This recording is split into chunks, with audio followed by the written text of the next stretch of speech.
Bismillahirrahmanirrahim. Assalamualaikum warahmatullahi wabarakatuh. Alhamdulillahirabbil alamin. Wassalatu wassalamu ala rasulillahi wa ala alihi wa sahbihi wa mawalah.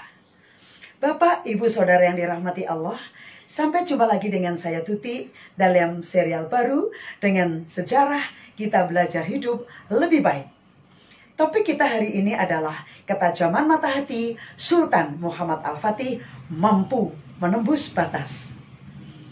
14 abad lalu, Nabi Muhammad SAW telah memprediksi bahwa pasukan Muslim akan merebut Konstantinopel, kini bernama Istanbul, Turki. Beliau bersabda dalam suatu hadis, sungguh Konstantinopel akan ditaklukkan. Sebaik-baik amir pemimpin adalah amir yang memimpin penaklukannya, dan sebaik-baik pasukan adalah pasukan itu. Hadis riwayat Ahmad. Turki menjadi perbincangan dunia menyusul pengembalian fungsi Hagia Sophia atau Hagia Sophia dari museum menjadi masjid pada hari Jumat 10 Juli tahun 2020. Hagia Sophia yang bermakna kebijaksanaan suci merupakan sebuah tempat ibadah yang paling bersejarah di Istanbul, Turki. Peristiwa pengalihan Hagia Sophia dari museum menjadi masjid memang menghentak dunia. Bukan saja negara-negara Eropa, Rusia, Amerika, tetapi juga dunia Islam. Karena di balik pengembalian fungsi Hagia Sophia dari museum menjadi masjid itu, ada peristiwa bersejarah yang membuktikan kebenaran bisyarah Nabi 825 tahun sebelumnya. Tidak hanya itu, di sana juga ada peristiwa yang kemudian menjadi momok bagi negara-negara Kristen Eropa. Karena pusat kerajaan Romawi Timur, Bizantium, dengan Hagia Sophia-nya itu jatuh ke tangan Sultan Muhammad Al-Fatih yang notabene umurnya belum genap 22 tahun. Siapa tidak ngeri? Ini dikenal sebagai muskilah syarqiyah, masalah dari timur atau Islam yang membuat mereka bangun. Di balik peristiwa ini memang ada memori yang takkan terlupakan, baik-baik bagi kaum muslim maupun non-muslim. Tetapi yang menarik adalah ketajaman pandangan mata hati Sultan Muhammad Al-Fatih yang masih muda itu. Bagaimana tidak? Sebagai penakluk, Muhammad Al-Fatih bisa merampas semua kepemilikan orang-orang Kristen, baik atas nama ghanimah, fa'i maupun anfal. Tetapi Muhammad Al-Fatih tidak melakukannya. Ketika beliau memasuki Konstantinopel dan masuk ke Hagia Sophia, justru beliau umumkan jaminan keamanan kepada para penduduknya. Hagia Sophia pun tidak diambil, apalagi dirampas dengan semena-mena sebelum akhirnya dijadikan masjid.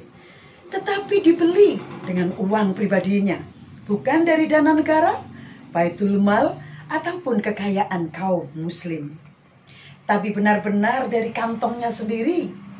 Setelah itu, Hagia Sophia dijadikan masjid dan diwakafkan hingga hari kiamat untuk umat. Inilah kebijakan Sultan Muhammad Al-Fatih yang luar biasa. Kebijakan yang lahir dari ketakwaan, dari sikap warok, jauh dari arogansi dan kezaliman. Subhanallah. Maka kesalahan Kemal Atatürk adalah mengubah masjid wakaf ini menjadi museum pada tahun 1934.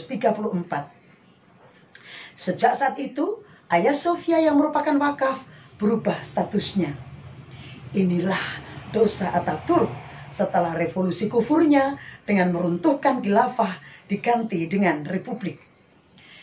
Karena itu, apa yang dilakukan Presiden Erdogan dengan kekuasaannya sebenarnya membatalkan keputusan Atatürk yang batil itu dan mengembalikan status masjid wakaf kepada status yang semestinya. Maka, siapapun tidak mempunyai hak untuk keberatan, apalagi protes, karena hak mereka atas gereja sudah dibeli oleh Sultan Muhammad Al-Fatih kala itu. Keputusan Muhammad Al-Fatih membeli Hagia Sophia adalah keputusan yang brilian yang akhirnya membungkam suara penentangnya ratusan tahun kemudian. kebijakan yang lahir dari kejernihan hati dan pikiran, serta ketajaman basyirah atau mata hati yang luar biasa. Karena basyirahnya pula, Muhammad Al-Fatih telah melayakkan dirinya menjadi penakluk dan mewujudkan bisyarah Nabi yang selama 825 tahun belum berhasil diwujudkan.